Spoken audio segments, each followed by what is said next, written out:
The governorship election in Lagos State appears to be getting more interesting by the day, as two major contenders, Mr. Jide Sanwoolu and Dr. Abdulkadir Hamzat, have emerged and are battle ready to slug it out with the incumbent governor, Mr.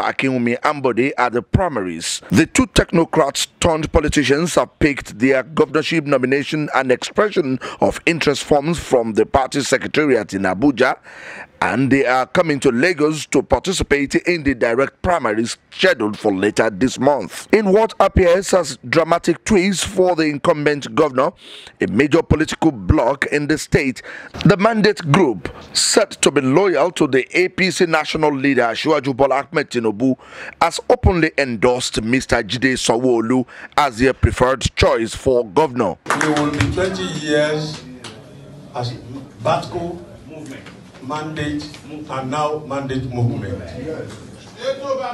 And our office is situated in GRA, paid for. We will soon occupy that space. But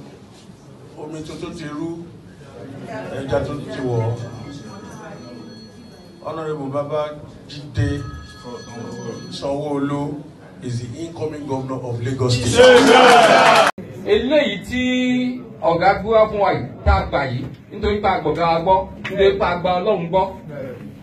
Ọlọ́run ló máa ń yan lídà ní sáà kan. Ẹni tọ́lọ́run yàn fún wa ní sáà yìí, èyí tó gbé lọ́wọ́ yìí, àṣeyìí la máa ṣe mẹ́. A lè máa wò ó pé báwo ló ṣe rí bẹ́ẹ̀, báwo ló ṣe rí bẹ́ẹ̀.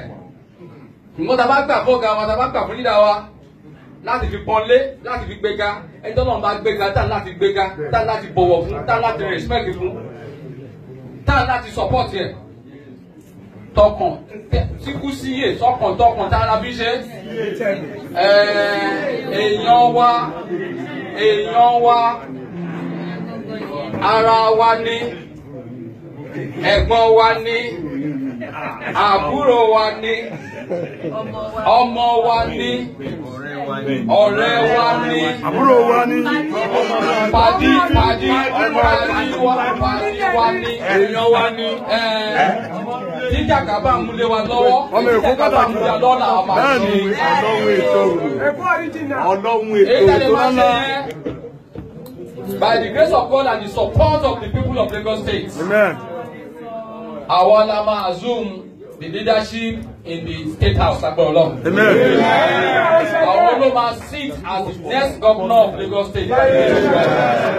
Tó bá dẹ̀ débẹ̀, gbogbo àtàwọn ẹ̀bà yìí, Ọlọ́run á nídẹ̀ ní àwa ti bẹ̀. Èkó á tún dára jù báyìí lọ.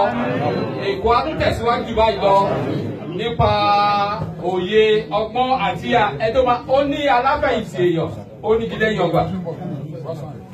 ọgbà wa ò ní ṣẹ́ kò ní wó èyí tí a bẹ̀rẹ̀ yìí a ti bẹ̀rẹ̀ ní orúkọ Ọlọ́run ni ó fàṣẹ sí gbogbo nǹkan a fi eléyìí tá a fi bẹ̀rẹ̀ a fi lé Ọlọ́run lọ́wọ́.